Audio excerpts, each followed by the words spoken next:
안녕하세요. 남인의 책방입니다. 오랜만에 낭독 책을 갖고 왔고요. 책은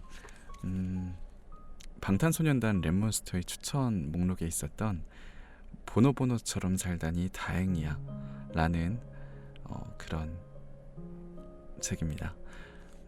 김신회 작가님의 책이고요. 좋은 에세이가 많으니까 한번 여러분들도 한번 들어보시면 좋을 것 같아요. 한번 읽어볼게요.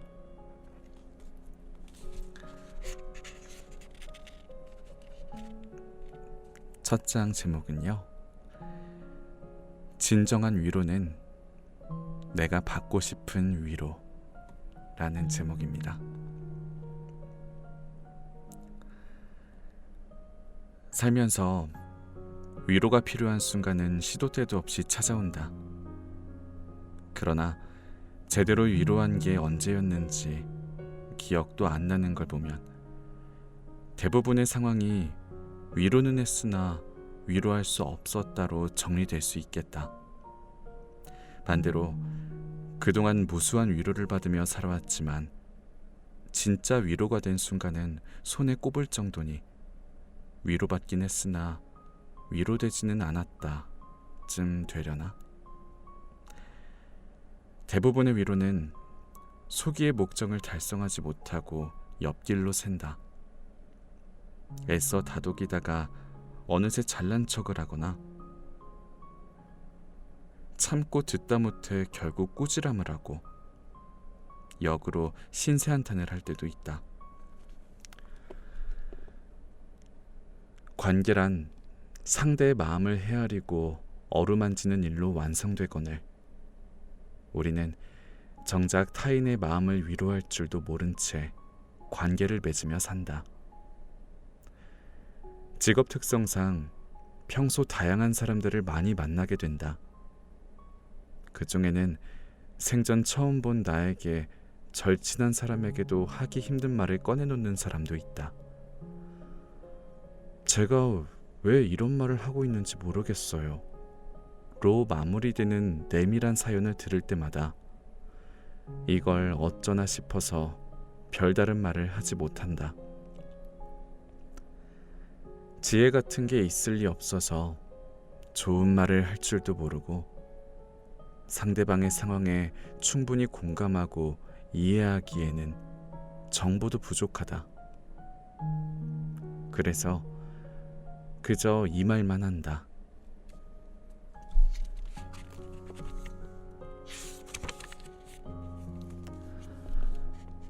아이고, 힘드셨겠어요. 그런데 특이한 것은 이런 영양가 없는 말에 상대는 위로받는다는 거다. 내가 좋은 이야기를 못해줬다고 자괴하면 할수록 상대방은 그걸로 충분하다며 고개를 끄덕이니 나란 사람은 말을 안 할수록 도움이 되는 존재란 얘길까? 하지만 입장을 바꿔 생각해보면 나 역시 마음이 어려운 순간에 맞이한 위로 중 가장 기억에 남았던 말들은 다 그리 대단한 말이 아니었다. 나는 힘들었다고 말할 때 힘내라고 말하는 사람이 싫다. 상황이 답답해서 어쩔 줄 모를 때 다 괜찮아질 거야 라고 말하는 사람이 생각 없어 보인다.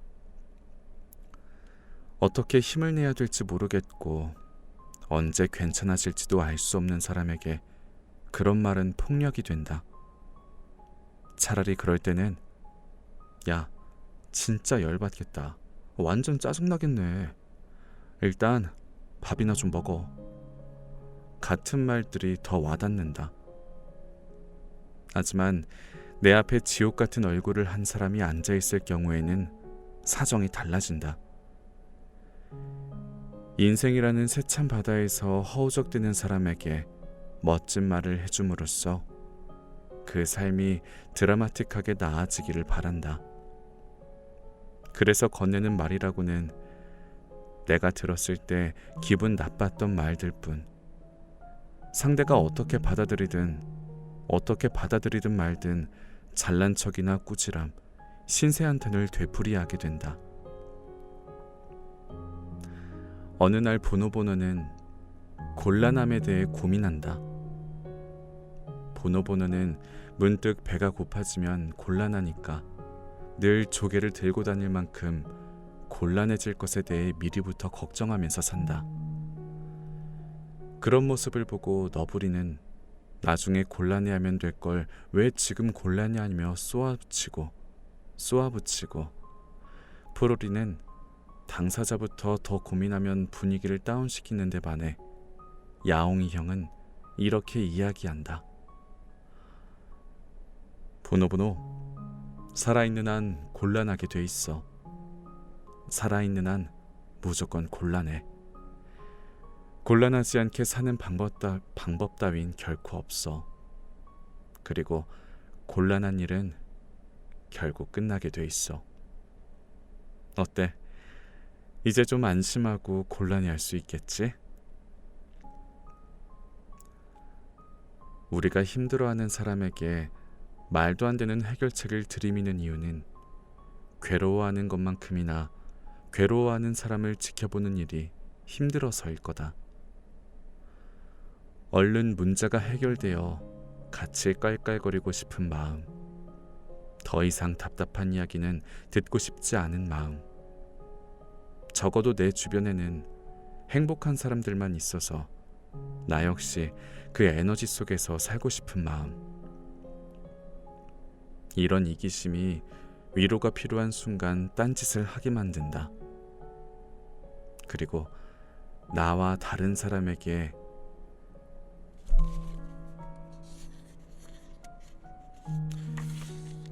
다른 생각과 마음이 있다는 걸 까먹게 한다.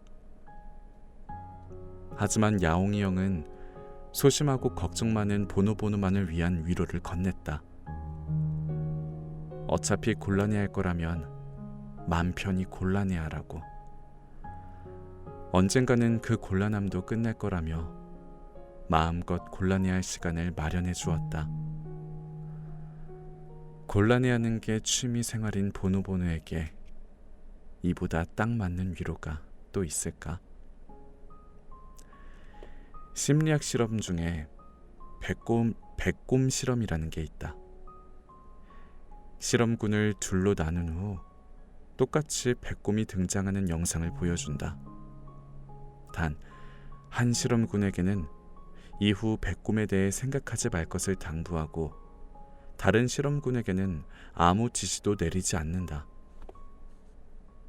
실험 결과 백곰에 대해 더 많이 생각한 집단은 어느 쪽일까? 결과는 백곰에 대해 생각하지 말 것을 지시받은 실험군이 백곰에 대해 더 많이 기억하고 있는 것으로 나타났다. 생각하지 말라고 하면 할수록 자꾸 생각나고 잊어버리려 할수록 더 기억에 남는 이유는 생각하지 않겠다는, 잊어버리고 말겠다는 노력 자체가 자연스러움과는 거리가 멀기 때문 아닐까? 같은 이유로 걱정하는 사람에게 걱정 말라고 이야기하는 것, 곤란해하는 사람에게 곤란해하지 말라고 충고하는 것은 일시적인 안심은 전해줄지 몰라도 진정한 위로는 되지 않는다. 여전히 나는 적절히 위로하는 방법을 모른다.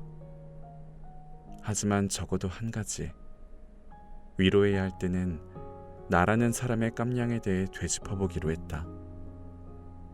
나는 멋진 말을 건넬 수 있는 사람이 아니다. 비슷한 일을 겪어본 적도 없다. 그럼에도 불구하고 속상해하는 당신의 모습을 보니 마음이 안 좋다. 그저 그 마음을 전하는 것만으로도 충분하지 않을까? 그게 침묵이건 농담이건 그저 경청하는 태도건, 위로를 해야 하는 순간에는 내가 위로받았던 순간을 떠올려 보기로 했다. 그동안 나는 그저 묵묵히 내 말을 들어주는 사람 앞에서 가장 많이 위로받았다. 진정한 위로는 내가 받고 싶은 위로다.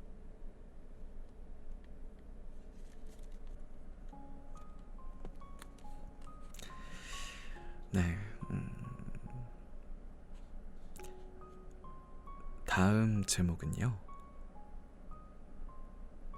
진짜 친구라는 증거.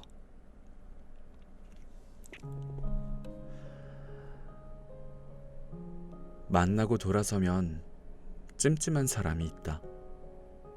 아무리 오래된 친구건, 늘 비싼 밥을 사주는 선배건, 듣기 좋은 말만 해주는 후배건, 상관없이 헤어지고 집에 오는 길을 유난히 쓸쓸하게 만드는 사람이 있다. 나에게도 그런 친구가 있다. 알고 지낸 지도 오래됐고 평소 내 일에 많은 관심을 보이며 나를 자주 만나고 싶어하는 친구지만 웬일인지 만나면 그다지 편치가 않았다. 처음에는 내가 괜히 까다롭게 구는 것 같아 미안했다. 그런데도 마음이 즐겁지 않은 건 사실이니까 난감하기만 했다. 대체 왜 나는 그 친구가 불편할까? 그러던 어느 날 또 다른 친구와 만나던 자리였다. 여느 때와 다름없이 요즘 있었던 속상한 이야기를 꺼내놓는 친구 앞에서 나름의 조언을 이어갔다. 그러는 도중에 친구가 갑자기 진지한 표정으로 말했다. 이럴 땐 충고하지 말고 그냥 들어주면 안 돼? 갑작스레 날아든 돌직구 앞에서 우물쭈물하는 사이에 불현듯 그 친구 얼굴이 떠올랐다. 아, 이런 거구나. 그래서 내가 그 친구를 불편해했던 거구나. 친구는 만날 때마다 나의 외모, 스타일, 행동, 말투를 지적하며 어떻게든 고쳐주고 싶어 했다. 나의 최근 소식과 결정을 들을 때마다 바른 말을 들어놓으며 늘어놓으며 그게 아니라 이거 라며 모범 답안을 알려주려 했었다. 그러면서도 꼭 붙이는 한마디가 있었다. 다 너 생각해서 그러는 거야.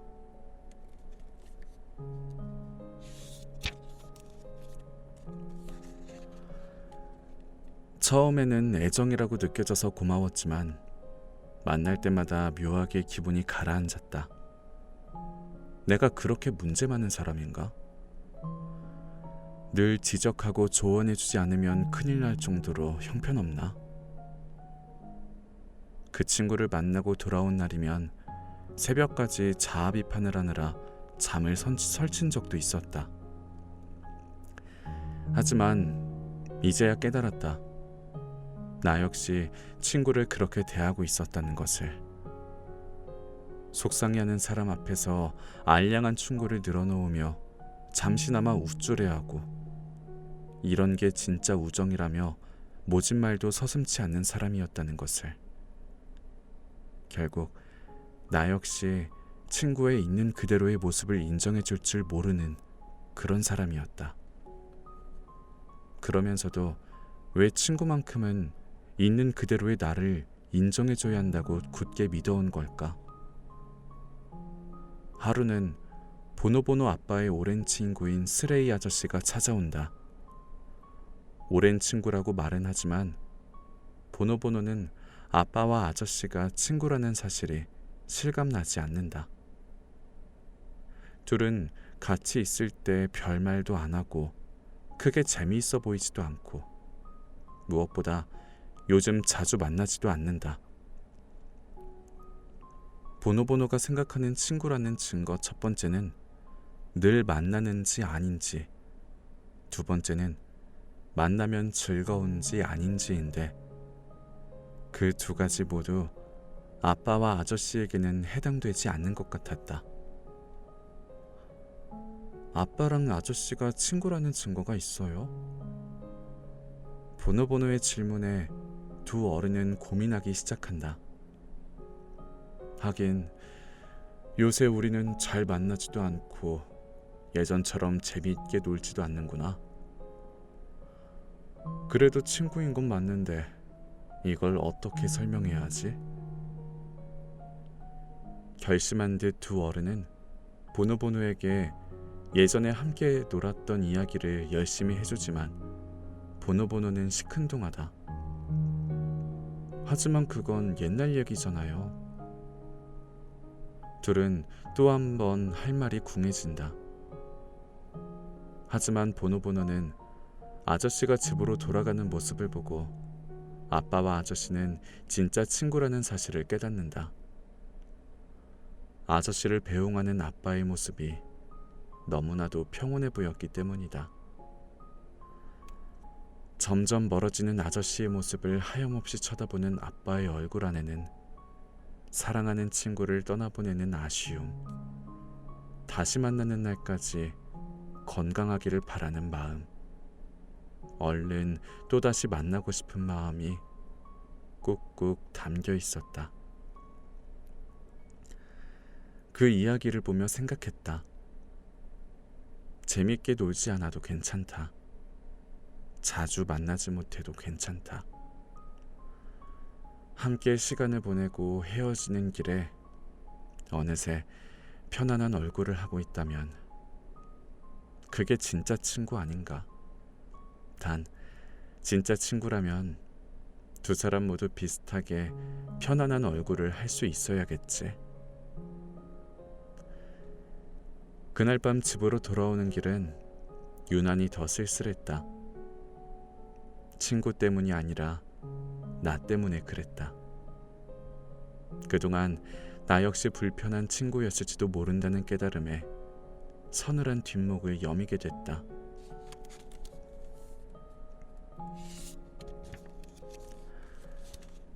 나도 그런 주제에 친구를 판단하고 불평해대던 시간이 떠올라 얼굴이 붉어졌다. 이렇게 닮은 걸 보면 우리는 친구가 맞긴 맞구나. 이제부터라도 친구가 나를 만나고 돌아가는 길에 친구를 만나고 온 얼굴을 할 수 있었으면 좋겠다. 나도 그런 얼굴을 할 수 있었으면 좋겠다. 그러니 이제 잔소리를 좀 끊자. 나부터 잔소리 안 하는 사람이 되자, 친구야.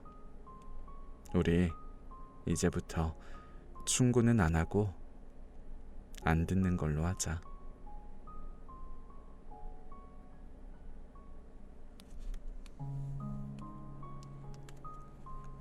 라는 내용이고요.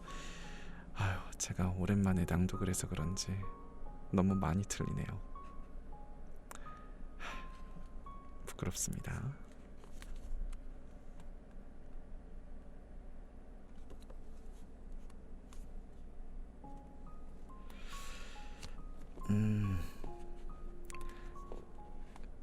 다음 제목은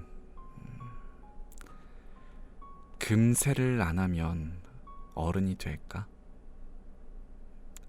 금세 합니다. 이런 그 금세예요.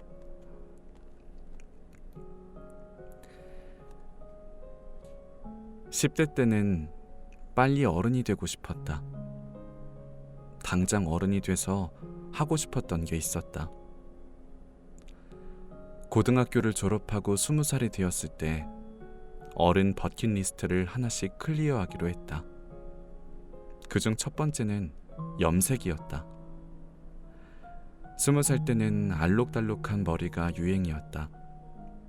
애들은 마치 그게 성인이 된 증명인 양 죄에다 머리를 물들였다.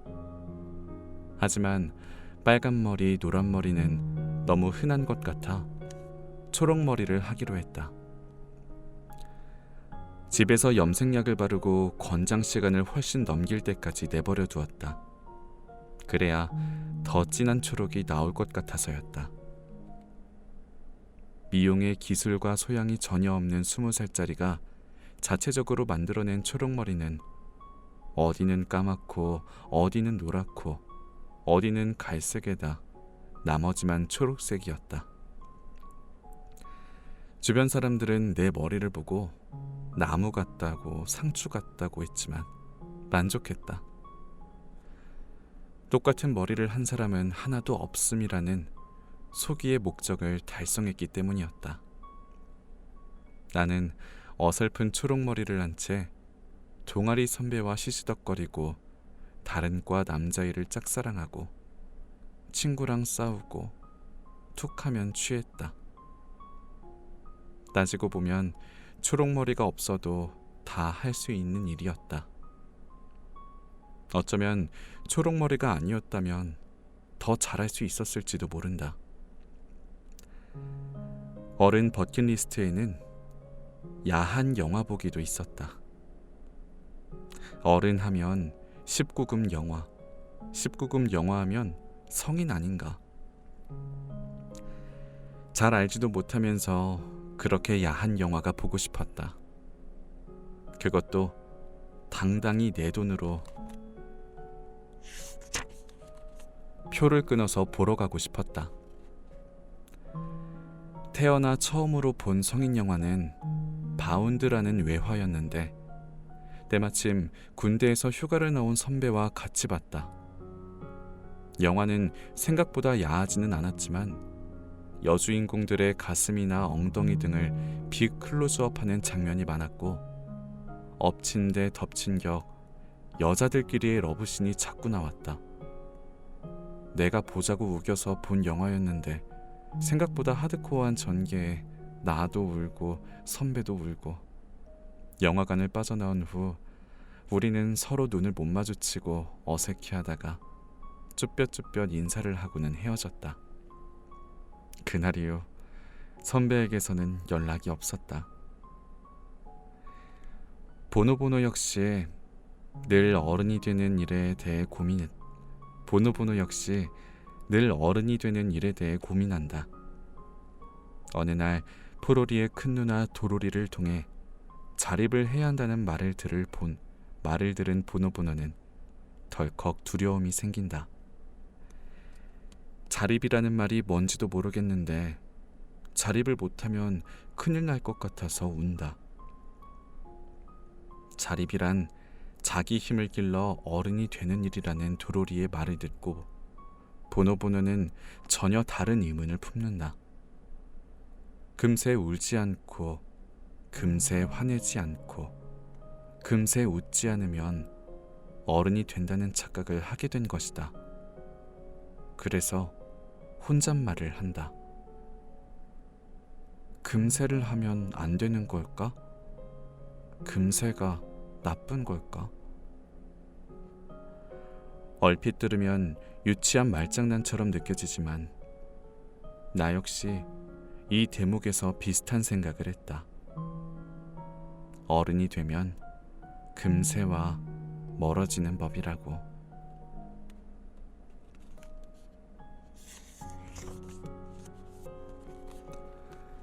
무언가를 열망하는 일에 대해서도 마찬가지라고. 뭔가를 금세 하고 싶어 하는 것, 반대로 금세 실증내는 일 역시 젊음의 고유한 능력이라는 생각이 든다.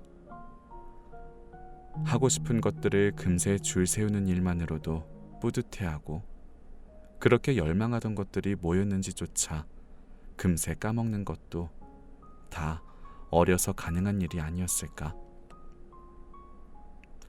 하지만 그렇지 않다. 세상이 말하는 어른이 되고 나서는 다른 금세를 할 뿐이다. 어른은 금세 포기하고 금세 후회하고 금세 체념한다. 처음엔 그런 게 참 싫어도 어느새 그 마음 역시 금세 아무 일 아니라는 듯 넘길 수 있게 된다. 보노보노의 염려처럼 금세는 나쁜 게 아니다. 금세는 아이와 어른 모두에게 꼭 필요한 거다. 허락되지 않은 것들을 할 수 있게 되면 어른이 될 거라고 믿었다. 머리카락 염색이나 19금 영화 보기 같은 것들이 어른으로 만들어줄 거라고 생각했다. 하지만 나는 어른에 대해 착각하고 있었다. 어른이란 모든 걸 스스로의 힘으로 결정할 수 있는 사람이기도 하지만 아무것도 하지 않기를 결정할 수 있는 사람이기도 하다. 그런 삶을 멋없다고 비정상이라고 생각하지 않는 사람이기도 하다. 그럼으로써 별로 어른답지 않은 지금의 삶도 그럭저럭 버텨낼 수 있는 사람이다. 하지만 그런 어른도 가끔은 아이 때의 마음을 떠올린다. 그동안 바라온 어른의 모습이 지금 내 모습이 맞나 싶을 때가 생각보다 많기 때문이다.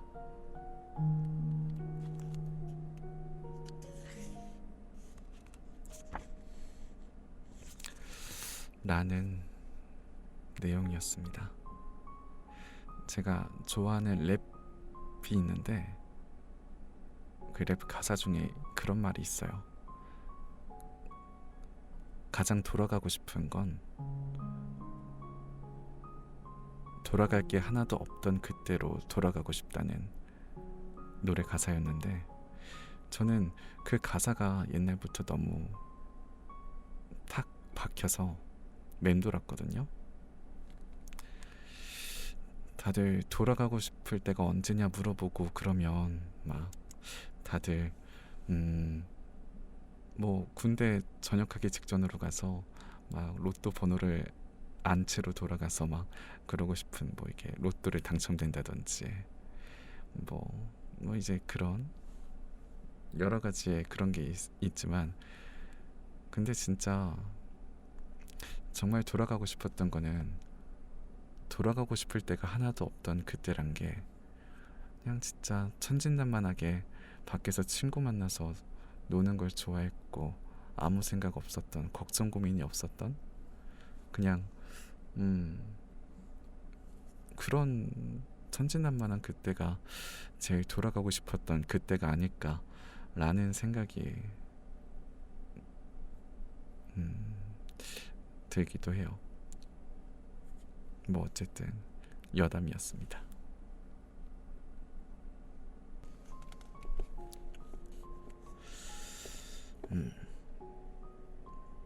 다음 제목은 내가 할 수 있는 것 찾기.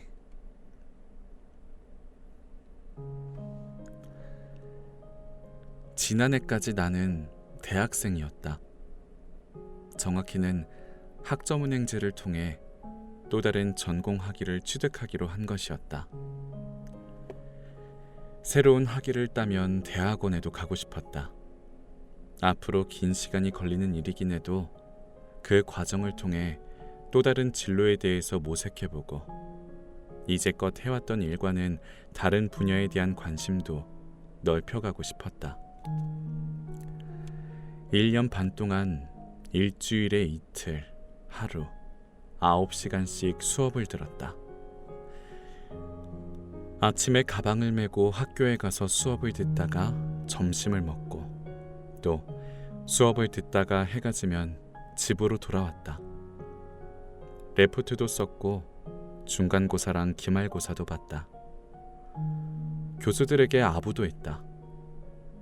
가끔 모르는 게 있으면 질문도 했다. 마지막 학기가 되어서 동기들은 대학원 진학을 준비하거나 새로운 자격증을 취득하기 위해 공부를 더 하겠다고 결정했지만 나는 중2병에 걸려 있었다. 나는 왜 공부를 하겠다고 결심했는가? 내 학점은 왜 이 모양인가? 인생은 무엇인가? 사람은 무엇으로 사는가? 매일 밤마다 삶에 대한 의문이 꼬리를 물었다. 공부라는 게 참 그렇다. 처음에는 새 인생을 개척해보겠다는 굳은 의지로 나섰지만 따지고 보면 나는 살면서 공부를 열심히 한 적도 없다. 학창시절 등수는 늘 중하위권에 머물러 있었고 공부하는 방법도 제대로 몰랐다. 이번에도 마찬가지였다. 10과목 수업을 들으면 그중 재미있는 과목은 달랑 한두 개고 그 과목조차 조금만 한눈을 팔아도 따라가기 벅찼다. 그냥 눈만 꿈뻑대다 보면 수업이 끝나 있었다. 다른 학생들은 수업 시간에 웃기도 하고 질문도 하고 예습 복습도 철저히 해왔는데 나에게 있어 수업은 대부분 지루하거나 어려웠다. 교수님들은 모르는 게 있으면 질문을 하라고 했는데 질문도 아는 게 있어야 하지. 처음부터 끝까지 모르는 과목은 질문을 하는데도 열정 이상의 객기가 필요한 법이다. 게다가 수업을 듣기만 하는데도 왜 이렇게 몸이 힘든지. 수업이 끝나고 집에 돌아가면 저녁을 먹고 바로 잠들었다. 문제는 나만 그런 것 같다는 거였다. 시험 기간이 되면 주변 학생들은 책에서 금광이라도 캐듯 고개를 받고 공부했지만 나는 딴 생각만 했다. 시험지는 내 뒤통수를 치기 위한 문제들로 가득했다. 답을 하나도 모르겠는데 시험지에 편지라도 써야 되나? 오히려 역효과 나려나? 고민하다 보면 시험 기간이 끝나 있었다. 게다가 레포트는 왜 자꾸 내라고 하는 건지. 평소 밥 먹고 살려고 쓰는 원고보다 시간과 노력을 더 들이부어도 학점은 엉망이었다. 기억하기도 싫은 학점이 나온 2개의 과목을 삭제하고 간신히 학위를 취득하고 나서 묵직한 사실 하나를 깨달았다. 나는 공부랑 안 어울리는 사람이라는 거. 공부도 하던 사람이 하는 거라는 거. 시간과 돈만 있다면 배우고 싶은 것만 배우면서 살고 싶다는 말도 아무나 하면 안 되는 거였다. 3학기 등록금을 들여가며 얻은 깨달음치고는 너무 비쌌지만 그렇게나마 깨달아서 다행이었다. 이렇게 공부를 싫어하는데 대학원에 가면 미쳐버리고 말 것 같아서 원서도 쓰지 않았다. 아마 대학원 진학은 영영 안 하게 될지도 모른다. 모두를 고문시키는 일이 될 테니. 청순한 머리로 1년 반의 시간을 보내고 나니 공부하고 싶다는 이야기는 입이 찢어져도 할 수가 없게 되었다. 하지만 그 시간이 없었다면 나는 하기만 하면 뭐든 할 수 있는 사람이라는 이상한 자만심에 빠져 있었을 것 같다. 쓸데없이 공부하고 싶다는 혼잣말을 해가면서 그런 의미에서 지난 3학기는 뜻깊은 시간이었다고 할 수 있겠다. 가끔 만나면 술잔을 기울일 동기들을 만나게 된 것도 기쁘고, 하지만 만약 지금 이 시간에도 무언가를 공부하고 싶다고 생각하는 분들이 있다면 적극적으로 추천하고 싶다. 어찌되었든 결과는 둘 중 하나 아니겠는가? 공부가 좋아지거나 싫어지거나 스스로가 자랑스러워지거나 지긋지긋해지거나. 자고로 해보고 싶은 건 해봐야 직성이 풀리는 법. 해보고 나서야 알게 되는 게 분명히 있다.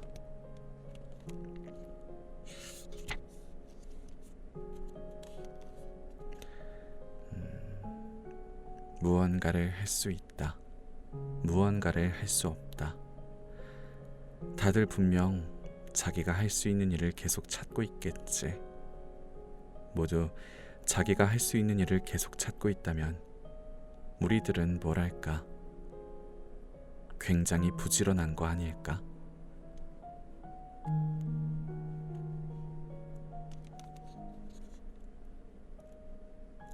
라는 내용이었고요. 되게 맞는 말 같아요. 저도 제가 다른 회사에 다니다가 성우라는 직업을 하고 싶어져서 26, 7의 나이에 학원을 다니기 시작했고 무작정 회사를 관두고 제대로 공부를 시작했어요.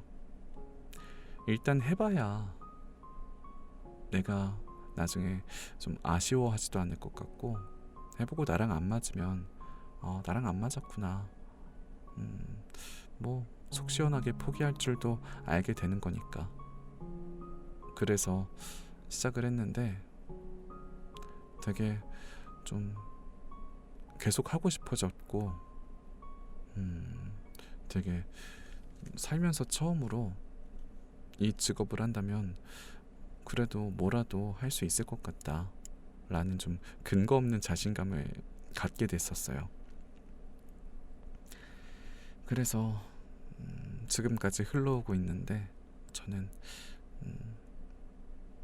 26의 나이에 이 직업을 도전을 하게 된 게 정말 다행이라고 생각하고, 26에 성우라는 직업을 찾았지만 좀 빨리 찾았다고 생각해요. 그래서 행복합니다. 여러분들도 뭔가 하고 싶은 게 있다면, 뭐 나이가 많기 때문에 이런 생각 마시고 일단 해보셨으면 좋겠어요.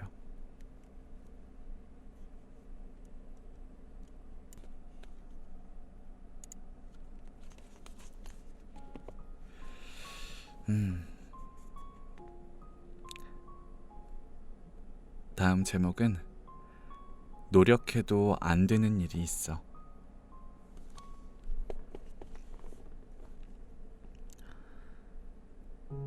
미용실에 안 간 지 6개월이 넘었다. 염색도 파마도 커트도 한 번 안 하고 머리카락을 방치해둔 시간이 그만큼이다. 하지만 변신의 즐거움을 맛보기 위해서 드는 돈이 만만치 않아서 조금만 더 버텨볼 생각이다. 거울을 볼 때마다 문제는 머리가 아니라 얼굴이라고 중얼거리면서, 같이 미용실 좀 가자는 친구에게는 이렇게 대답하면서, 내 처지에 무슨. 언젠가부터 맥주집에 가서도 수제 맥주 대신 맥스 500cc를 시킨다. 오늘의 목적은 맛있는 맥주를 마시는 게 아니라 취하는 거라는 마음가짐으로. 이왕 마시는 걸로 시키라는 친구의 잔소리에는 이렇게 말한다. 내 처지에 무슨. 내 처지에 무슨은 요즘 내가 자주 하는 말이다. 친구가 지긋지긋해하며 처지론이라고 이름 붙인 그 말은 내가 요즘 그럴 때가 아니다 라는 말로도 대체할 수 있다. 듣는 사람 입장에서는 한없이 마음 불편하거나 없어 보이는 표현이지만, 정작 말하는 사람은 아무렇지도 않다. 내 처지는 내가 제일 잘 알고 있기 때문이다. 요즘 내 처지는 미용실에 20-30만 원을 쓸 처지가 못 된다. 한 잔에 9,000원 하는 수제 맥주를 마실 처지가 아니다. 홀쭉한 주머니 사정을 한탄하는 게 아니라 그걸 현실로 받아들이는 것이다. 비관적인 사고방식이라기보다 긍정적인 체념이라고 할까? 만약 언젠가 사정이 좋아지면 지갑 가득 현금을 넣고 미용실에 가서 염색도 하고 파마도 하고 트리트먼트도 할 수 있겠지. 오는 길에 수제 맥주를 10잔도 마실 수 있겠지. 다만 지금은 때가 아니라는 얘기다. 노력하면 이루어진다라는 말만큼 비현실적인 말이 있을까? 이 말은 무언가가 이루어지지 않을 때는 내 노력이 부족했기 때문이라는 괴상한 믿음을 심어준다. 어렸을 때부터 많이 칭찬받고 가능성을 무한히 응원해주는 부모 밑에서 자라면 자신감 넘치는 사람이 될 것 같지만 그렇지 않다. 사회는 부모처럼 칭찬과 응원만 해주지 않기 때문이다. 처음에 아이는 좌절 앞에서 나는 잘할 수 있어 하고 스스로 희망을 갖다가도 좌절이 자꾸 반복되면 나 잘못하고 있나? 하고 의심하고 결국은 나 별거 아니었네.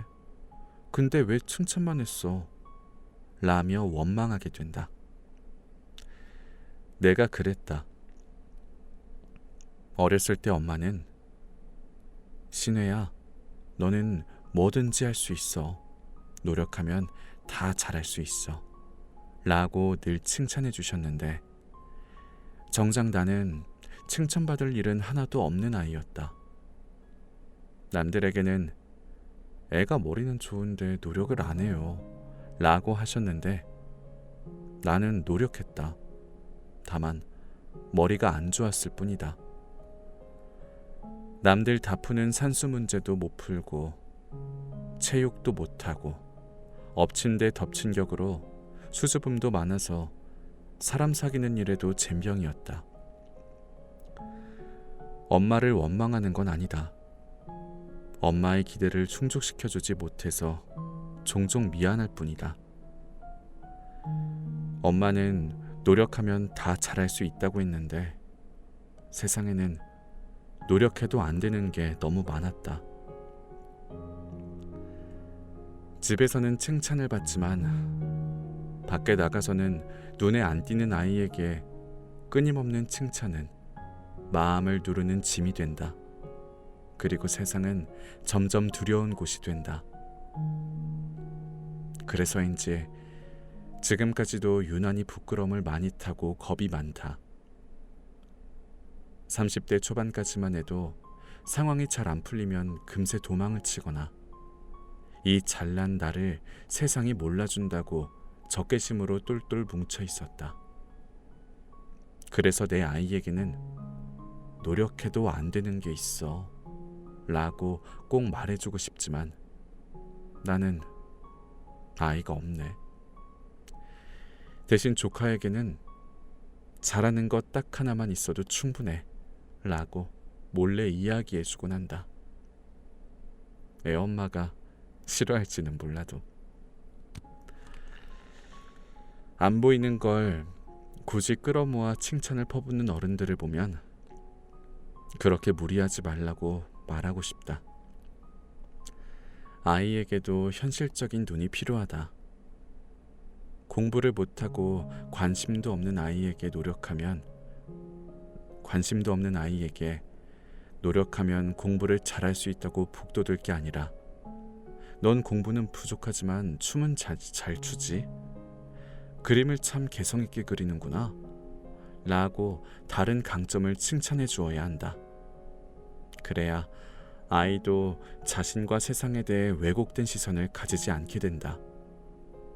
나중에 다 내가 노력하지 않아서 못하는 것이라며 좌절하지 않게 되고 세상을 원망하지 않게 된다.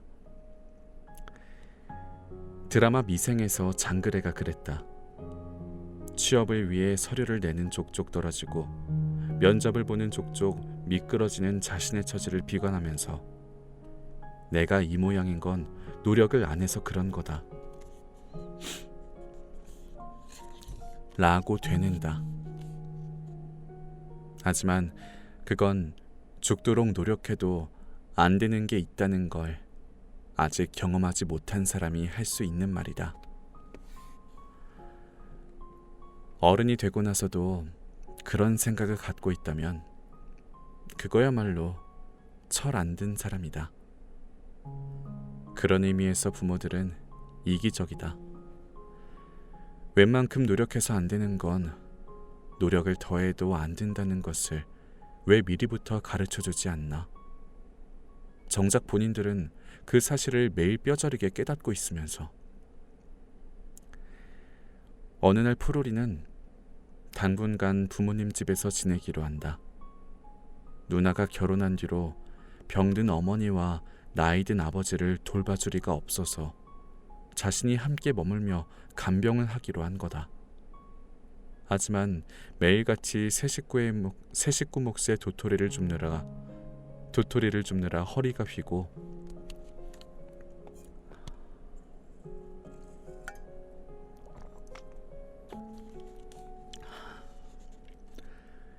집안일하면서 부모까지 돌보느라 지쳐간다. 늘 만나기만 하면 웃음이 끊이질 않던 보누보누를 오랜만에 만나고도 반가운 기색 하나 없이 뾰족하게만 군다. 그런 포로리에게도 열망이 있었다.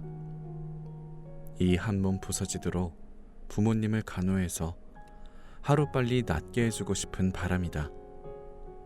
그래서 피곤한 몸을 이끌고 아버지와 함께 꽃구경을 간다. 1년에 딱 한 번 피는 이 꽃을 올해도 내년에도 아버지에게 보여주고 싶다고 다짐하지만 아버지는 한 번이면 족하다며 찬물을 끼얹는다. 그 말에 포로리는 그동안의 서러움과 억울함이 폭발한다.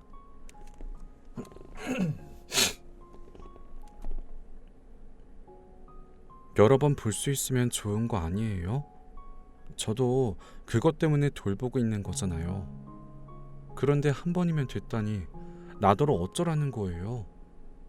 낫게 해주고 싶어서 간병하는 건데 그런데도 하나도 나아지질 않아서 괴로운데. 아들의 말에 푸념을 들은 아빠는 이렇게 말한다. 포로리, 낫지 않아도 괜찮아. 낫게 해주지 않아도 괜찮단다. 아빠의 이 말을 듣고 나서야 포로리는 깨닫는다. 부모님을 낫게 해주고 싶다는 것은 자기만의 열망이었을 뿐, 정작 두 분은 자식이 부담감을 아는 채 희생하는 일을 기뻐하지만은 않는다는 것을, 하루가 다르게 달라지는 자신들의 건강을 현실로 받아들이고 어느새 체념하고 있다는 것을. 예상치 못한 아빠의 말에 포로리는 당황하면서도 마음이 놓인다. 가슴속 부담감을 줄이는 대신 매일 반복되는 일상에 집중하며 부모님을 돌보는 일에 자신감과 보람을 느끼기 시작한다. 만약 아버지가 더 건강해지고 싶다고 분명히 그렇게 되고 말 거라고 말했다면 포로리는 어떻게 됐을까? 그럼에도 불구하고 조금도 나아지지 않는 상황이 다 자기 탓이라며 더욱 자신을 몰아치지 않았을까?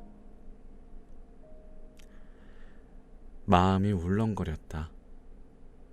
비록 듣기 좋지는 않았지만 솔직하게 말해준 포로리 아빠에게 감동받았다. 본인이야말로 더 건강하게 더 오래 살고 싶을 텐데 그게 불가능하다는 것을 깨달은 아빠.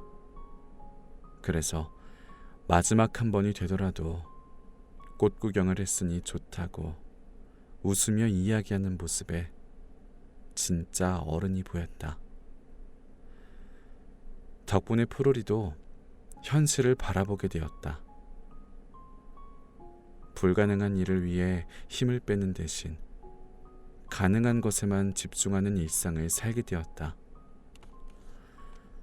결국은 다 잘 살자고 하는 노력인데 노력을 하면 할수록 불행해지는 경우도 있다. 주위를 둘러보면 하나같이 다 노력하는데 정작 행복한 사람은 없는 걸 봐도 알 수 있다. 그런 의미에서 나의 처지로는 적어도 건강하지 않나? 지금의 처지를 깨닫고 그에 걸맞게 생활하겠다. 앞으로 달라질 처지를 기대해보긴 하겠으나 막연히 희망에만 빠져 살지는 않겠다는 의지의 표현이니까. 적어도 나는 낙관적인 비현실주의자보다 비관적인 현실주의자가 더 행복에 가깝다고 믿는다.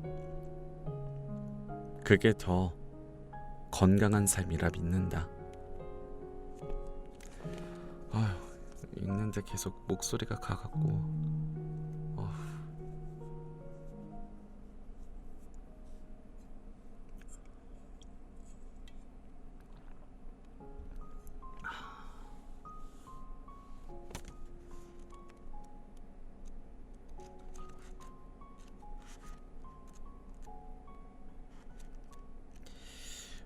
이런 내용들이 있는데 뭐 영상은 여기까지 하는 게 좋을 것 같아요.